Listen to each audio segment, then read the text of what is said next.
কোনো চাল না ভাতে বাড়ে। আরেকটা কথা আছে না, গরিবের কথা বাসি হলেও ফলে। এই প্রবাদ বাক্যগুলো না সত্যি। যখন প্রথম দিন থেকে বলছিলাম, একদম খাদান রিলিজ হওয়ার প্রথম দিন থেকে বলেছিলাম বক্স অফিস কালেকশন ডে 1 থেকে জল মেশানো হচ্ছে, তখন কেউ বিশ্বাস করেনি বা তখন প্রতিবাদ উঠেছিল, আমার কমেন্ট বক্সে উঠেছিল। অনেকে আবার অন্যান্য যে সমস্ত রিভিউয়ার রয়েছে তাদের কমেন্ট বক্সে বলছিল যে এইরকম একটা ছেলে এই চ্যানেলটা এরকম বলছে, সন্তানের কালেকশন বলছে এটা হয়েছে, খাদানের কালেকশন বলছে বাড়িয়ে বলা হচ্ছে, প্রোডাকশন হাউসকে নিয়ে উল্টোপাল্টা কথা বলছে, বা সে মাল্টিপ্লেক্স কালেকশন আমাদের সামনে দেখাচ্ছে সপ্তাহের পর সপ্তাহ, বা দেবের যারা ডাইয়ার যারা ফ্যান রয়েছে নাকি। দেখুন, ফ্যান থাকা ভালো, টক্সিক ফ্যান থাকা ভালো নয়। সে যে কোনো হিরোর ক্ষেত্রে, দেবজিৎ, সাকিব খান, শাহরুখ খান, সালমান খান, যে কোনো হিরো যে কোনো দেশের ক্ষেত্রে না টক্সিক ফ্যান থাকা ভালো নয়। তারা আমার কাছে এসে তর্ক করছে এই যে সিনেমা হলগুলো রয়েছে তাদের বিএমএস বুকমাই শোতে নেই, বা সিঙ্গেল স্ক্রিনে এই ছবিটা সব থেকে বেশি চলেছে, 2-3টে করে শো গেছে, এত হাজার টিকিট বিক্রি হচ্ছে। পৃথিবীতে যেরকমভাবে যা ইচ্ছা হয়ে যায় না কেন, একটা ছবি একটা বাংলা ছবি এই সময় দাঁড়িয়ে যে রেকর্ড আমাদের সামনে মাল্টিপ্লেক্স কালেকশনে রয়েছে, আমি মানছি মাল্টিপ্লেক্সের জন্য ছবিটা নয়, মাল্টিপ্লেক্সের থেকে অনেক বেশি সিঙ্গেল স্ক্রিনে চলেছে, তার যদি আমি 3 গুণ 4 গুণও হিসেব করি তাহলে প্রোডাকশন হাউস যে সংখ্যা বলছে তার ধারে কাছে যাচ্ছে না। একজন সাধারণ দর্শক হিসাবে, একজন সিনেমার দর্শক হিসাবে, একজন কোনো ফ্যানের দর্শক হিসেবে বাদ দিন না, একজন সিনেমার দর্শক হিসেবে আপনি বিবেচনা করুন। বলবে তাহলে তোর কি, সিনেমার একটা কালেকশন দেখানো হচ্ছে প্রোডাকশন হাউসের তরফ থেকে, ইটস ওকে। যদি 20 কোটি বলে, যদি 15 কোটি বলে, যদি 25 কোটি বলে, যদি 50 কোটি বলে, ইটস ওকে, কোনো যায় আসে না। একটা খাদান ছবিটা যদি আজকে বলে 50 কোটি টাকা ইনকাম করেছে নেক্সট মান্থে গিয়ে, যে বাঙালি অডিয়েন্স একটা সময় মানে কি বলে আর্ট ফিল্ম দেখতে যেত, আর্ট হাউস ফিল্ম দেখতে যেত, বা যে অডিয়েন্স ফ্যামিলি অডিয়েন্স এখনও ফ্যামিলি ঘরানার সন্তানের মতো ছবি দেখতে যায়, যে অডিয়েন্স 5 নম্বর স্বপ্নমালিনীর মতো ছবি দেখতে যান, সেই অডিয়েন্স কখনো খাদান দেখতে যাবেন না। তো একটা প্রোডাকশন হাউস যদি বলে আমার ছবি 50 কোটি টাকার প্লাস ইনকাম করেছে, তাদের কোনোভাবে কিন্তু প্রভাবিত করা যায় না। যেটা নষ্ট হয়, যেটা খারাপ হয়, সেটা হলো ইন্ডাস্ট্রির জন্য সেটা একটা ভুল মেসেজ যায়। যে অডিয়েন্সকে বা যে ইন্ডাস্ট্রির জন্য আপনি কাজ করছেন সেই ইন্ডাস্ট্রিকে যদি আপনি ভুল মেসেজ বা বার্তা দেন তাহলে সেটা আপনার জন্যই কিন্তু ক্ষতি। পরবর্তী সময়ে আপনাকে কেন্দ্র করে বা আপনার কথায় প্রভাবিত হয়ে যদি কোনো প্রোডাকশন হাউস, কোনো হিরো যদি এই ধরনের ছবি তৈরি করার কথা ভাবে, তারা ঠকে যাবে। ভালো ব্যবসা করছে। দেখুন, আমরা বারবার করে বলছি খাদানের মতো ছবি এমন সময় রিলিজ করছে 2024-এর শেষ সময়, বাংলা ইন্ডাস্ট্রিতে কমার্শিয়াল ছবি গত কয়েক বছরে নেই। যে ছবিগুলো রিস্ক নিয়ে তৈরি করছেন হিরোরা, অঙ্কুশের মতো একজন বড় হিরো, বড় নাম, মানে দেবজিতের পরে যার নাম নেওয়া হয় এই মুহূর্তে, অঙ্কুশের ছবি ফ্লপ খাচ্ছে, যশ নুসরতের প্রোডাকশন হাউসের ছবি ফ্লপ খাচ্ছে, জিদ্দা ট্রাই করে যাচ্ছেন, ট্রাইয়ের পর ট্রাই করছেন, কিন্তু সেভাবে কিছু সফলতা পাচ্ছেন না, দর্শক মুখ ঘুরিয়ে নিচ্ছেন, বলে তিনি অন্য ধারার ছবিতে তাকে ফিরে আসতে হচ্ছে, বাংলাদেশের প্রোডাকশন হাউসের সাথে ছবি তৈরি করতে হচ্ছে। সেই মুহূর্তে দেবদা এসে তোলপাড় করে দিলেন। আরে বাবা, ছবিটা যদি 10 কোটি টাকাও ঘরে ইনকাম করে অফিসিয়ালি, 10 কোটি 12 কোটি যদি জেনারেট করতে পারে, আমি বলছি অফিসিয়ালি যদি এই কালেকশনটা দেবদা বলতেন তাতে কোনো সমস্যা ছিল না, বাংলার অডিয়েন্স গ্রহণ করতেন, এই বিতর্কগুলো তৈরি হতো না। সব থেকে যেটা ভালো হতো সেটা হলো দর্শক খুশি হতেন যে হ্যাঁ, একটা বাংলা ছবি এসছে, দেখুন কমার্শিয়াল ছবি চলছে না, বলছি আমরা একজন এই হলো আসল সুপার হিরো, সুপারস্টার, যার ছবি আসতো 10 কোটি টাকা ইনকাম করে গেল। একটা দারুণ কালেকশন, 10 কোটি বিশাল কালেকশন, আপনি বুঝতেও পারছেন না। মানে আমাকে বহুরূপীর সাথে বারবার করে কানেক্ট করতে হবে, বহুরূপীর সাথে আমাকে টক্কর দিতে হবে, যেহেতু আমার টেক্কা সেই সময় বহুরূপীর সাথে চলেনি বলে, আমার 4 গুণ ইনকাম করেছিল বা 5 গুণ ইনকাম করেছিল বলে, এটা কোনো কথা নেই, এরকম কোনো দ্বন্দ্ব নেই। আজকে উইন্ডোজের এমন একটা ছবি আসলে হয়তো পরের ছবি আমার বস সেরকম চললো না, নাই চলতে পারে।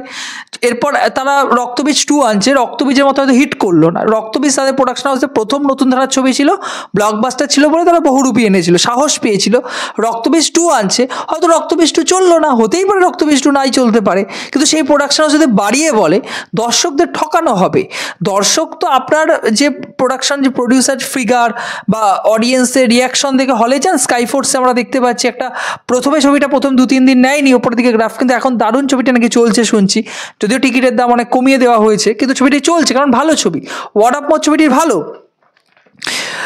তো দর্শককে বিচার করতে দিন না, দর্শকের উপর ছেড়ে দিন। দর্শক কী করবেন, দর্শক কোথায় যাবেন, দর্শক কীভাবে পুরো বিষয়টাকে গ্রহণ করবেন, এটা দর্শক জানে।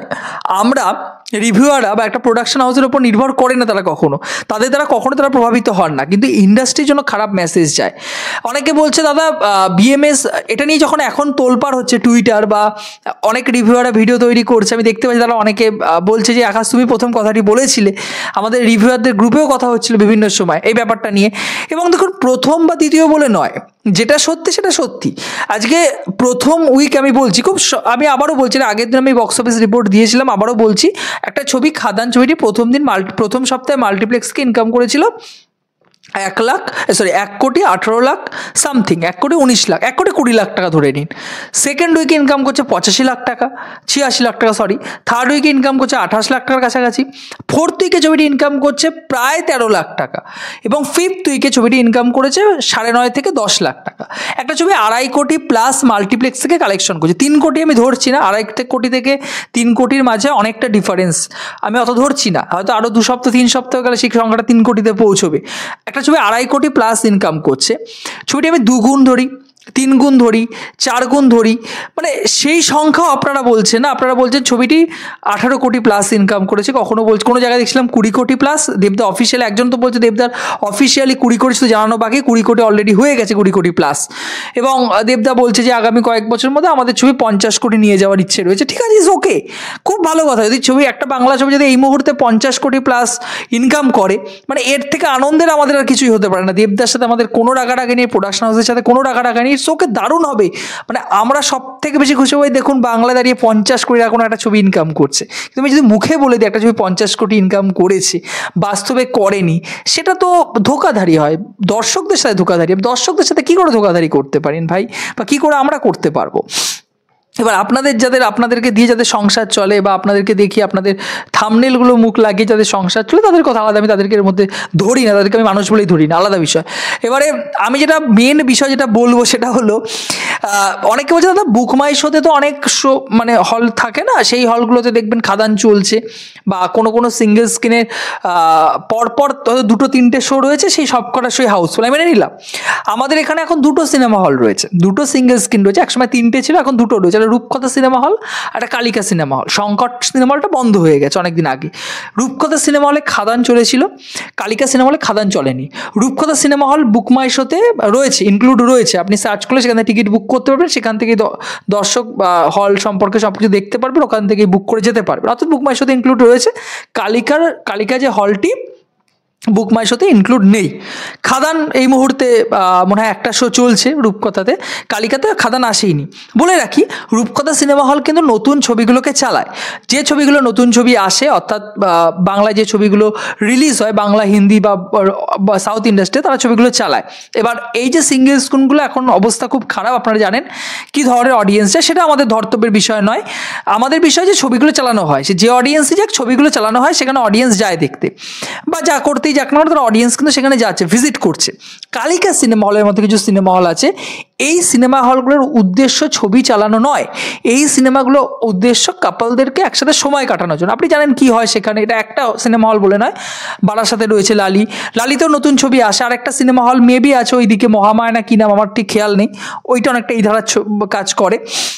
আরও কিছু রয়েছে, কলকাতা দিয়ে কিছু সিনেমা হল সিঙ্গেল স্ক্রিন রয়েছে, যেখানে কিন্তু তাদের উদ্দেশ্য ছবি চালানো নয়, অর্থাৎ নতুন যে ছবিগুলো আসছে, কেন চালাবেন এটাও একটা ব্যাপার আছে, বলে রেখে কেন চালায় না, নতুন ছবি কিনতে গেলে টাকা দিতে হয়, যে ডিস্ট্রিবিউটার থাকে প্রোডাকশন হাউসে, টাকা দিয়ে কিনতে হয় ছবিটা হলে চালানোর জন্য, সেই টাকা সেই হল মালিকদের নেই। তারা কেন খুলে রেখেছে, তারা পুরনো কোনো ছবি চালায়, যে ছবিগুলোর তারা রাইটস একসময় কিনে রেখেছিল, বা যে ছবিগুলো তো রাইটস নেই এখন, হয়তো প্রসেনজিতে আমি দেখছিলাম আক্রোশ চলছিল এখনও, কত বছর আগের ছবি দেখুন, মিস্টার ফান্টুস চালানো হয়েছে, এই বাংলাদেশের কোনো নাটক বা সিনেমা চালানো হয়েছে যেগুলো ইউটিউবে অ্যাভেলেবেল রয়েছে। দেখুন এগুলো আমি আবারও বলছি, সিনেমা হলগুলো সিনেমাটা চালানো শুধুমাত্র কাপলদের ওই জায়গাটা ফিক্সড করে রাখা, তাদের ওই সময় জায়গাটা ঢোকানোর জন্য, তাদের কাজগুলো করানোর জন্য শুধুমাত্র সিনেমা হলে ছবিগুলো চালানো হয়। ছবি চালিয়ে দর্শক আনবে এগুলো তাদের উদ্দেশ্য নয়। তো এরকম কিন্তু প্রচুর সিনেমা হল রয়েছে, আমি আপনাদেরকে বাস্তব উদাহরণ দিলাম। এই সিনেমাগুলো কেটে ফেলুন, যে সিঙ্গেল স্ক্রিনের কথা আপনারা বলছেন সেই সিঙ্গেল স্ক্রিনগুলো বিএমএসে ইনক্লুড রয়েছে, প্লাস যে সিঙ্গেল স্ক্রিনগুলো আপনি বলছেন যে হয়তো সেগুলো ইনক্লুড রয়েছে পরপর 3টে শো রয়েছে, না, খাদানের মতো ছবি শুধু রিলিজ করে না বাংলায় আরও ছবি থাকে, সেগুলো ফ্যামিলি অডিয়েন্সের জন্য ছবিও তারা চালায় একটা করে, বা বাইরের ইন্ডাস্ট্রির ছবিও তাদেরকে চালাতে হয়। ফলে তো খাদান যে পরপর যদি তিনটে শো থাকে সিঙ্গেল স্ক্রিনে বা 4টে শো থাকে, ম্যাটিনি শো বলে, তারপরে সন্ধেবেলা রাত্রিবেলা, আমি জানি না আফটারনুন শো, এগুলো সব থাকে পরপর আর কি, আমি নামও ভুলে গেছি। যাই হোক, সেই শোগুলোতে শুধুমাত্র একটা ছবি চালানো হয় না, সেই শোগুলোতে পরপর অনেকগুলো ছবি অন্যান্য ইন্ডাস্ট্রিজ এগুলো চালানো হয়। তো একটা শো যদি হাউসফুল যায় সেই হলের, তাহলে কিন্তু ছবির টাকাটা, এবং সেখানে টিকিট প্রাইস তো খুব কম, আপনাদের আমি বলেই দিচ্ছি 80 টাকা, 100 টাকা, তারপর স্পেশাল এসি রয়েছে 120, 150 টাকা, তার বেশি কিন্তু টিকিট হয় না কখনো। একটা মাল্টিপ্লেক্সের টিকিট শুরুই হয় 150 টাকা থেকে, তারপর যত ওপরের দিকে যাবেন 180, 220, 250, 300 টাকার ওপর কিন্তু মাল্টিপ্লেক্সের চেনের টিকিটের প্রাইস রয়েছে। ফলত সিঙ্গেল স্ক্রিন থেকে বিশাল টাকা উঠে গেছে, 2.5 কোটি টাকা মাল্টিপ্লেক্স থেকে উঠেছে, মানে সিঙ্গেল স্ক্রিন ধরে বা লোকাল মাল্টিপ্লেক্স ধরে সেই বা এসবিএফ সিনেমাস ধরে সেই সংখ্যাটা কখনো 18 কোটি বা 20 কোটির গণ্ডি ছুঁতে পারে না। এই ভুল ব্যাখ্যাগুলো থেকে দূরে থাকুন, ইন্ডাস্ট্রির ক্ষতি হচ্ছে। আপনি আমাকে যাই বলে দিন না কেন, প্রথম দিন থেকে আজ অবধি আমি আমার জায়গা থেকে টলিনি। এটা থেকে ভালো লাগছে যে এখন অন্যান্য ইউটিউবাররাও ভিডিও তৈরি করছেন, অন্যান্য ইউটিউবাররাও আলোচনা করছেন, এবং এই টপিক্সটা প্রথম আমি তুলেছিলাম। আগামী দিনে যদি এরকম কিছু হয়, প্রথম কিন্তু আপনি আমার চ্যানেল থেকেই পাবেন। যাই হোক, আপনাদের কি মন্তব্য কমেন্ট বক্সে জানাতে ভুলবেন না। ভিডিওটি ভালো লাগলে, ইনফরমেটিভ ভিডিও পেতে চ্যানেলটিকে সাবস্ক্রাইব করে পাশে থাকবেন বন্ধুরা। জয় হিন্দ।